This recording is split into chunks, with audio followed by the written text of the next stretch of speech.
आज के वीडियो का topic US immigration reform bill 2021 के बारे में है, जो 3.5 ट्रिलियन डॉलर का इंफ्रास्ट्रक्चर पर, जिसको इमिग्रेशन रिफॉर्म बिल 2021 भी कहते हैं। तो बात करते हैं 24 अगस्त 2021 को पेश की गई ब्लूप्रिंट के बारे में। इसमें इमिग्रेशन सिस्टम को क्या बेनिफिट होंगे, इसमें कौन कौन से सेक्टर में क्या काम किया जाएगा, इसकी डेडलाइन क्या है और उसके पास होने के चांसेस कितने हैं। ये बजट डेमोक्रेट को अपनी तमाम प्रायोरिटी को इम्प्लीमेंट करने के लिए बहुत बड़ा स्टेप है, जिसमें जो इन्वेस्टमेंट शामिल है वो एजुकेशन, चाइल्ड के हेल्थ पे लिफ्ट, टैक्स इंक्रीमेंट। ये बिल में रिपब्लिकन का भी प्रॉब्लम तो है ही, पर ओवरऑल ये बिल अपनी अप्रूव के बहुत ही नज़दीक है और उसके ऊपर वोटिंग की जा रही थी। तो ये बिल 220-12 के रेशियो से पास हो गया है। अब बिल की डिटेल्स के बारे में बात करें तो पब्लिक सेक्टर के अंदर जो इन्वेस्ट किया जाएगा, यानी फंडिंग की जाएगी, उसमें सबसे पहले एग्रीकल्चर, न्यूट्रिशन और फॉरेस्ट्री है। जिसमें एग्रीकल्चर वो है conservation, rural development, climate research, crops funding child के बारे में, और किसानों के लिए कर्ज में रिलीफ दिया जाए, और बहुत सारे पॉइंट हैं। और उसके बाद बैंकिंग, हाउसिंग और अर्बन अफेयर्स है। उसमें क्रिएशन एफोर्डेबल हाउसिंग स्कीम, जिसमें आगे जाके ये बिल की तहत इमिग्रेंट्स और न्यू अमेरिकन सिटीजन को फ़ायदा मिलेगा। और आगे कॉमर्स, साइंस और टेक्नोलॉजी है, जिसमें टेक्नोलॉजी और ट्रांसपोर्टेशन पर इन्वेस्टमेंट है, रिसर्च, मैन्युफैक्चरिंग और बहुत सारा बेनिफिट है। जैसे क्लाइमेट रिसर्च शामिल है, एनवायरनमेंट और पब्लिक में clean energy technology, clean vehicle पर इन्वेस्टमेंट किया जाएगा। और अब फाइनेंस पर पेड फैमिली और मेडिकल लीव होगी। हेल्थ केयर प्रोवाइडर की शॉर्टेज है, उसको भी एड्रेस किया जाएगा। चाइल्ड टैक्स क्रेडिट एक्सटेंशन दी जाएगी और मेडिकल में भी बहुत सारी बातें हैं, और हाउसिंग इंसेंटिव दी जाएगी। और आगे हेल्थ, एजुकेशन, लेबर और पेंशनर है, जिसमें यूनिवर्सल प्री के और 3-4 इयर्स के लिए, और child care for working families की लिए होगा। ट्यूशन फ्री कम्युनिटी कॉलेज होंगे, school infrastructure, student success grant और बहुत सारा दिया गया है। सिक्योरिटी को बेहतर बनाने की बात है, बॉर्डर को बेहतर बनाने की बात कही है, साइबर सिक्योरिटी के इंफ्रास्ट्रक्चर को बेहतर बनाना जाएगा। अब बात करते हैं कि इस बिल से बेनिफिट क्या है। एक तो वीज़ा इश्यू में स्पीड, तेज़ी आएगी, बॉर्डर सिक्योरिटी को चेक करके बेहतर बनाया जाएगा, और डिजिटलाइजेशन ऑफ इमिग्रेशन ऑफिसेस और एजेंसीज, इंटर एजेंसी कोलैबोरेशन, तमाम जितने भी कानूनी ऑफिसेस है और इमिग्रेशन के ऑफिस, उन सब का इंटर एजेंसी कोलैबोरेशन होगा, इंफॉर्मेशन शेयरिंग होगी, जिससे ये इमिग्रेशन सिस्टम में बेहतर काम होगा।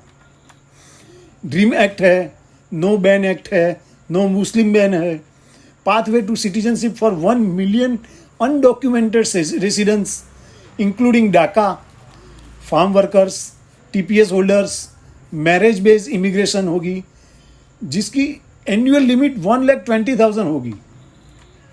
और फैमिली कैटेगरी के बारे में तो जो बिल है उसमें $126 बिलियन का अंदाज है, जो कि बाद में अमेरिका की इकोनॉमी को $1.5 ट्रिलियन का एक एस्टिमेटेड बूस्ट मिलेगा।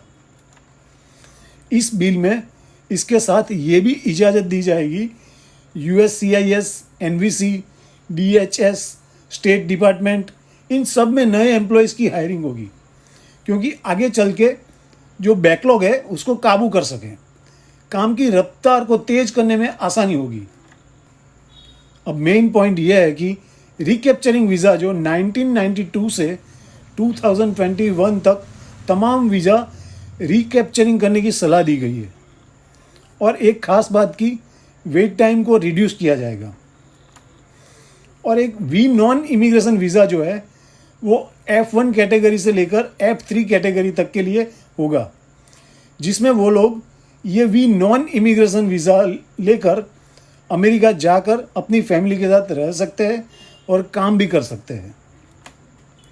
पर इसमें कुछ रूल्स भी है कि 3 साल पहले की फ़ाइल होनी चाहिए या फिर आपकी फ़ाइल एनवीसी में आ गई होनी चाहिए। ये सब कुछ आगे जाकर क्लियर होगा कि क्या रूल्स रेगुलेशन आते हैं। ये चाहे इकोनॉमी से रिलेटेड, हाउसिंग से रिलेटेड हो, हेल्थ केयर से रिलेटेड हो, साइंस और टेक्नोलॉजी से रिलेटेड हो, या कोई पब्लिक सेक्टर से रिलेटेड हो, फाइनेंस रिलेटेड, यंग बच्चों जो बिजनेस करना चाहते हैं उनके लिए, हाल ही में सिटीजनशिप के लिए अप्लाई करेंगे या ग्रीन कार्ड के लिए अप्लाई करने वाले हैं या अभी ग्रीन कार्ड मिले हैं, उनके लिए आने वाले सालों में बहुत फ़ायदेमंद साबित होने वाला है। इमिग्रेशन सिस्टम को पूरा डिजिटलाइजेशन किया जाएगा।